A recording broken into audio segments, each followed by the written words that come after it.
memang apakah harus mendapatkan pendampingan seperti itu, Pak? Dan pendampingan seperti apa sih sebenarnya? Ya, tentu kita harus cek ya secara faktual usianya berapa ini anak ya. Karena tentu kita harus cek secara faktual berapa umurnya.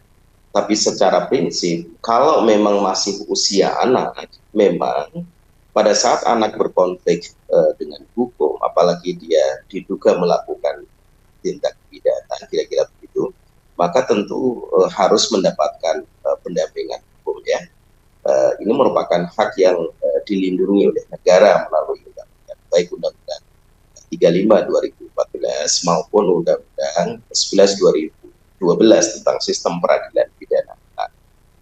Jadi sekali lagi, kalau memang pelaku diduga memang masih usia anak, tentu mereka melekat hak-hak ya yang memang harus diberikan, termasuk juga hak pendidikan ya, hak apa namanya, hak mendapatkan pendampingan hukum dan lain sebagainya. Baik, Pak. Berarti memang selama masih tadi di bawah usia ya, Pak ya. Yang berarti menurut undang-undang itu di bawah usia berapa, Pak? Mungkin boleh sekali lagi Ya, penegasan. yang pasti usia anak itu kan di bawah 18 tahun sampai 18 tahun. eh, usia 18 tahun, termasuk juga anak di dalam. Oke, berarti selama di 12 tahun. Nah, 18 tahun. Berarti yang kalau kita nyatakan dari keterangan yang diambil oleh Polres Metro Jakarta Selatan, anak pelaku pembunuhan terhadap ayah dan nenek ini berusia 14 tahun, Pak. Nah, eh, pendampingan sedang diusahakan oleh Polres Metro Jakarta Selatan. Berarti memang sampai nanti pendampingan ada kuasa hukum yang untuk mendampingi dari pelaku ini, pelaku ABH ini, memang tidak dapat dilangsungkan ya Pak, tidak dapat berjalan ke penyidikan berikutnya atau bagaimana Pak? Menurut pengalaman Ya, sejak juga proses di KPK. awal, ya baik proses penyidikan maupun proses penyelidikan, tentu memang anak memang berhak mendapatkan perlindungan sekaligus juga pendampingan.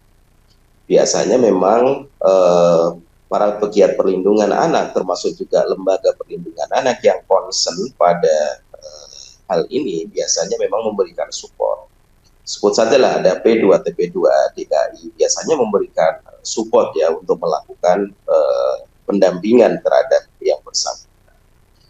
Kami berharap dengan kasus ini semua tentu juga concern ya, bahwa kita tidak mentoleransi terhadap tindakannya, tetapi karena ini adalah usia anak, pelaku masih usia tumbuh kembang, tentu kita hormati proses yang sedang berjalan dan mendapatkan perlindungan sekaligus juga mendapatkan pendampingan secara proporsional sesuai dengan ketentuan hukum yang berlaku. Oke, tadi Bapak sempat menyebutkan ada pendampingan ya, pendampingan yang cukup spesifik seperti itu, mulai dari pendampingan psikologi, lalu juga pendampingan pendidikan, apalagi Pak, dan mungkin boleh dijelaskan mungkin secara mendetail dari sebagai apakah perlindungan anak apa saja yang memang harus anak-anak dapatkan gitu, meski mereka ini tadi tidak ditoleransi gitu untuk tindakannya, tapi memang harus tetap mendapatkan haknya sebagai anak yang mendapatkan pendampingan tersebut. Bapak, pendampingan apa saja? Ya, dalam proses ini kan tentu hak dasar yang melekat pada anak itu tidak boleh tercerabut ya. Ya, selain juga hak-hak yang tadi pendampingan ya, misalnya tentu hak kesehatannya dalam proses ini tetap harus tetap dipastikan, hak pendidikannya tetap harus dipastikan, kemudian hak memanfaatkan waktu luang ya tetap juga harus dipastikan ya. Kemudian hak mendapatkan pendampingan. Pendampingan ini juga termasuk pendampingan psikologis, kemudian pendampingan hukum ya dari ahli yang dipandang kompeten dan cakap melakukan pendampingan terhadap anak yang terduga pelaku. Kenapa dibutuhkan pendampingan? Karena pertama yang bersangkutan masih usia tumbuh kembang. Yang kedua, yang bersangkutan merupakan warga negara yang tentu dilindungi undang-undang. Yang ketiga, tentu yang bersangkutan ini adalah terduga pelaku yang memang sedang berproses kan, sedang berproses ya oleh aparat penegak hukum dan para pihak terkait.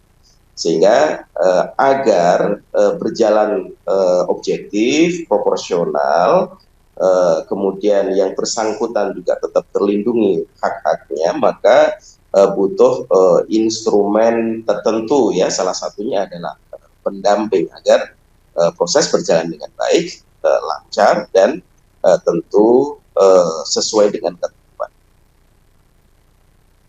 Oke, baik Pak. Jika memang melihat ini terakhir mungkin Pak, ini menarik karena memang kondisinya korban yang sudah meninggal dunia seperti itu adalah ayah dan nenek. Tapi memang masih ada korban, alhamdulillah seperti itu ya Pak, memang masih menunggu pemulihan dari sang ibu. Nah, kita berbicara soal ibu sebagai wali dari anak ini tersendiri. Nah, jika nantinya ibu ini sadar dan bisa bersaksi, Pak, kira-kira apakah di sana akan ada eh, bisa ada tabrakan dari perlindungan hukum itu sendiri, Pak, baik untuk si anak maupun si sang ibu gitu sebagai korban. Ya, agak Apakah pernah putus-putus, Mas. iya, Bisa iya. diulangi? Oke. Nah, jadi ini menarik karena ibu dari pelaku sendiri memang masih dalam proses pemulihan seperti itu, Pak. Nanti ketika ibu sudah pulih gitu ya dari Rumah Sakit Fatmawati, lalu sudah bisa bersaksi, apakah nantinya dari perspektif pakar perlindungan anak, Bapak, dari perspektif pakar perlindungan anak, kira-kira langkah apa yang disuggest seperti itu?